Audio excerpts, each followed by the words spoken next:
Deseo un bendecido día para todos ustedes, que la presencia del Señor nos acompañe en esta jornada que emprendemos con la gracia y la presencia del Señor. En el devocional anterior mencionamos 3 argumentos que vale la pena poner nuevamente en nuestro oído. Y estos 3 argumentos son: no hay discípulo sin maestro, no hay vida cristiana sin discipulado y no hay discípulo sin misión. Y digo argumentos porque podemos entrar a sustentar en casos contrarios cada uno de estos. Sin embargo, creo que podemos hacer algunos comentarios que valgan la pena traer alguna aclaración. Discípulo sin maestro, bueno, este es un poco simple. En realidad, se esperaría que todo maestro tenga sus discípulos, porque es como la consecuencia de ser maestro. Una vida cristiana sin discipulado o una vida cristiana sin ser discípulo, decimos que no es posible. Mucha gente dirá, claro que es posible.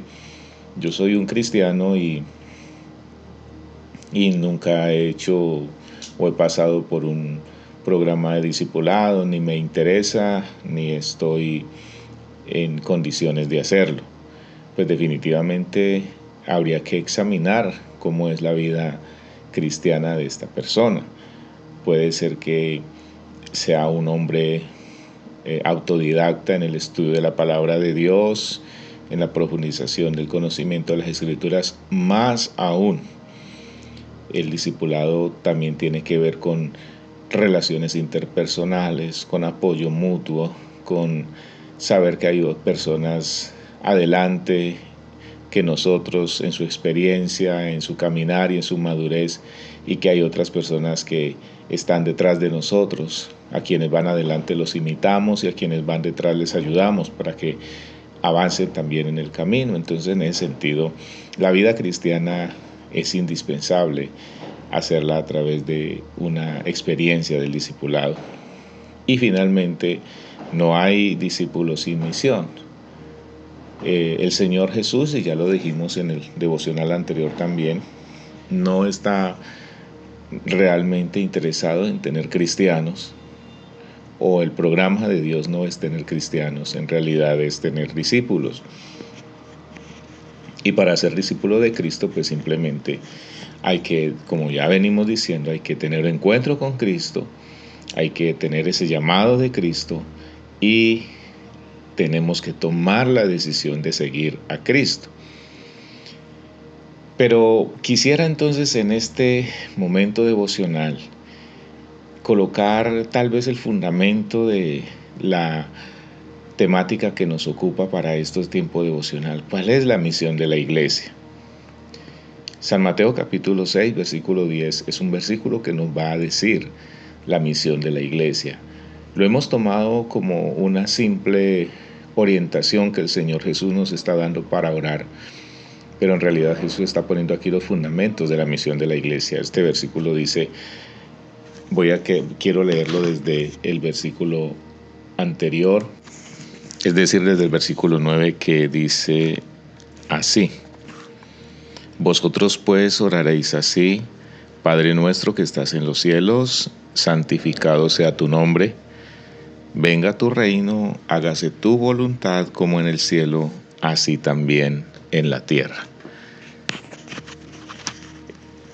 ¿Cuál es la misión de la iglesia? La iglesia está conformada por las personas que han sido redimidas mediante la obra de Cristo, que la obra de Cristo comprende su encarnación, su muerte en la cruz, su sepultura y resurrección al tercer día, su ascensión a la diestra del Padre, el derramamiento del Espíritu Santo como la promesa que Jesús le ha dado a sus discípulos, que va a venir para estar con ellos todos los días hasta el fin del mundo. Y también el anuncio de Jesús de la segunda venida inminente de Cristo para llevar a su iglesia. Todos los que confesamos, creemos y nos mantenemos en expectativa de estas realidades, entonces conformamos la iglesia de Cristo.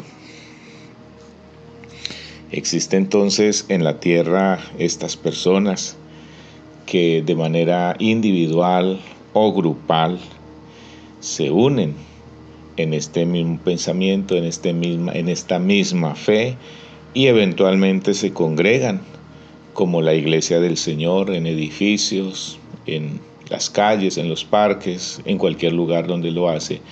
Lo principal no es el congregarse en el edificio más lujoso de la ciudad o en el lugar más espléndido de cualquier sitio, sino lo importante es que estas dimensiones que acabo de mencionar estén como nuestros actos de fe sólidos, fuertes, que sostienen nuestra esperanza y nuestra fe en Cristo. Ahora, conocido ya esta identificación como iglesia, pasamos al versículo entonces que nos define la misión de la iglesia. El Señor Jesús le dice a sus discípulos que oren y que en esa oración le digan al Señor que se haga la voluntad de Dios en una forma definitivamente complicada. ¿Cómo se debe hacer la voluntad de Dios en la tierra? Simplemente como se hace en el cielo. Cuando en la tierra se hace la voluntad, como sucede las 24 horas del día en el cielo, entonces se está cumpliendo el establecimiento del reino de Dios en la tierra. Y entonces aquí nace o aquí comienza la misión de la iglesia. ¿Cuál es esa misión que tiene la iglesia? Poner su vida, su dedicación, su consagración, para que en la tierra se haga la voluntad de Dios. El versículo dice que en el cielo, las 24 horas, como en el cielo se hace la voluntad de Dios siempre, y todo aquel ser que está allí, que no se dispone a hacer la voluntad de Dios, simplemente debe abandonar ese lugar. Eso fue lo que sucedió con el ángel de luz. No se sujetó a los diseños del reino en el cielo y fue arrojado. Y así sucede con toda persona que no quiera hacer la voluntad de Dios en el cielo. Pero ahora la iglesia tiene la misión de que también en la tierra se haga la voluntad de Dios, como sucede en el cielo. Y entonces digo que es un trabajo muy complicado, porque vienen una serie de preguntas a las que el Señor nos ayudará a ir respondiendo, y la pregunta fundamental es ¿cómo hacemos para que la voluntad de Dios se haga en la tierra como se hace en el cielo? Pregúntese cuántas veces Jesús en sus discursos, enseñanzas, figuras, metáforas, analogías y todo lo que hizo, mencionó y dijo: yo estoy aquí para hacer la voluntad del que me envió. Mi anhelo es hacer la voluntad del que me envió. Aún cuando está en el Getsemaní, en su momento más difícil, cuando está sudando, dice la palabra de Dios, y de su sudor salen como grandes gotas de sangre. Aún allí en ese momento pidiéndole a su padre que si era posible cambiar esa decisión, se pudiera hacer, sin embargo le dice: sea hecha tu voluntad. Jesús viene a la tierra y nos muestra que es posible en la tierra hacer la voluntad del Padre. Y la misión de la iglesia, de cada creyente, es que en la tierra se haga la voluntad de Dios como se hace en el cielo.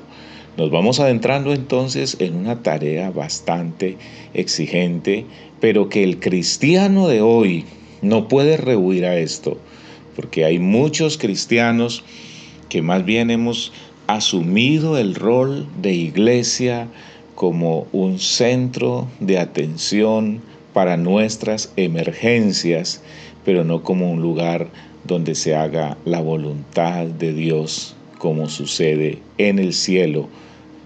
Mis hermanos, mis hermanas, estos temas se convierten en exigencias de alta calidad, de alto talante para nosotros, pero están en las Escrituras y no podemos renunciar a ellos. ¿Cómo pudiéramos nosotros cambiar eso para que el Evangelio no fuera tan difícil? Imposible. El Señor siempre va a esperar de nosotros, de su iglesia, que estemos dispuestos a cumplir su misión aquí en la tierra como se hace en el cielo. Dios les bendiga ricamente.